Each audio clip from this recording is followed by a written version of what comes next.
ایک مرتبہ کی بات ہے کہ ہندوستان کا بڑا طبیب خلیفہ منصور کے پاس آیا اور اپنا علم، فہم، حکمت بیان کرنے لگا اور علم طب کے بارے میں پورے دربار کو باتیں بتا رہا تھا اور یہ کہہ رہا تھا، کیا تم مسلمانوں میں مجھ سے بڑا عالم ہے؟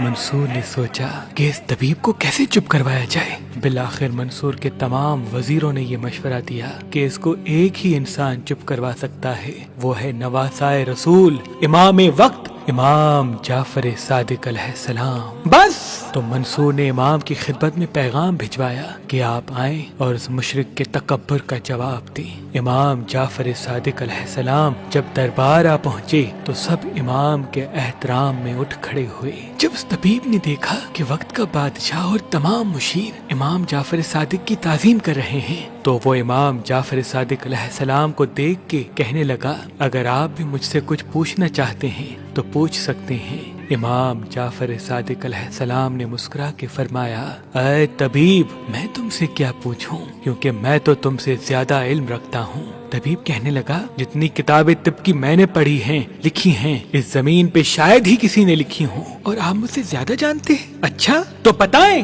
آپ کے نزدیک طب کیا ہے؟ کسی انسان کا علاج کیسے کیا جائے؟ امام جعفر صادق علیہ السلام نے فرمایا، اے طبیب، جب کسی بیماری کا غلبہ ہو تو اس کا علاج ضد سے کرنا چاہیے، یعنی خشک کا تر سے، گرم کا سرد سے، سرد کا گرم سے، اور ہر حالت میں اللہ پر یقین رکھنا چاہیے۔ یاد رکھ کہ معدہ تمام امراض کا گھر ہے اور پرہیز تمام دوائیوں کی دوا۔ انسان جس چیز کی عادت اختیار کر لیتا ہے تو اس کے مزاج کے موافق اس کی صحت کا باعث بن جاتی ہے۔ تو وہ طبیب پوچھنے لگا، بلا شبہ یہ سچ ہے، یہ باتیں آپ نے کہاں سیکھی؟ امام جعفر صادق علیہ السلام نے فرمایا کہ میں نے اپنے بابا سے، انہوں نے اپنے بابا سے، انہوں نے اپنے بابا سے، انہوں نے اللہ کے رسول سے، اور انہوں نے اللہ سے سیکھی۔ وہ طبیب کہنے لگا، بلا شبہ یہی اصل طب ہے۔ امام جعفر صادق علیہ السلام نے جب اس کا تکبر دیکھا تو فرمانے لگے، اے طبیب، کیا میں تم سے کچھ سوال کروں؟ وہ طبیب کہنے لگا، ہاں ہاں، کیوں نہیں۔ امام جعفر صادق علیہ السلام نے فرمایا،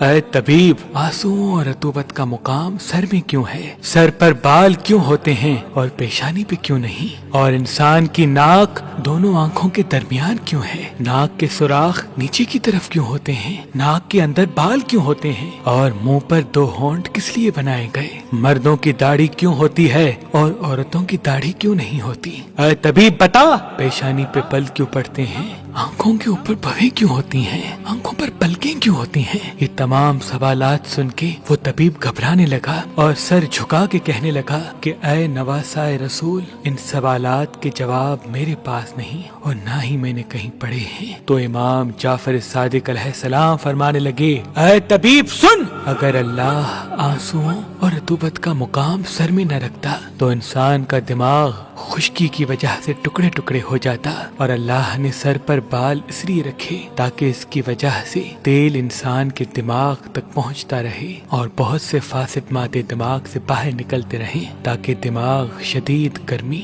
یا شدید سردی سے محفوظ رہے۔ اور پیشانی پہ بال اس لیے نہیں ہوتے کیونکہ اس جگہ سے آنکھوں تک نور پہنچتا ہے اور اللہ نے اس جگہ کو سجدے کے لیے منتخب کیا، اور پیشانی پہ بل اس لیے آتے ہیں تاکہ سر کا پسینہ آنکھوں تک نہ پہنچے یا پسینہ شکنوں میں ٹھہر جائے اور انسان اس کو آسانی سے پہنچ لے۔ آنکھوں پر بھویں اس لیے ہیں تاکہ تیز روشنی آنکھوں کو تکلیف نہ دے، اور آنکھوں پر پلکیں اس لیے ہیں تاکہ انسان تیز ہوا اور مٹی سے آسانی سے اپنی آنکھوں کی حفاظت کر سکے۔ اور اللہ نے ناک کو آنکھوں کے بیچ میں اس لیے رکھا تاکہ متناسب لگے، اور ناک کے سوراخ نیچے کی طرف اس لیے رکھے تاکہ دماغی رطوبت ناک کے وسیلے سے آسانی سے خارج ہو سکے۔ اور کھانے کے وقت جو غذا انسان کھانا چاہے جب وہ منہ کے قریب آئے تو ناک اسے آرام سے سونگھ سکے کہ یہ غذا کھانے کے قابل ہے یا نہیں۔ اور ناک کے سوراخ کے اندر بال اس لیے پیدا کیے تاکہ ہوا میں موجود مٹی فوراً اندر نہ جا سکے۔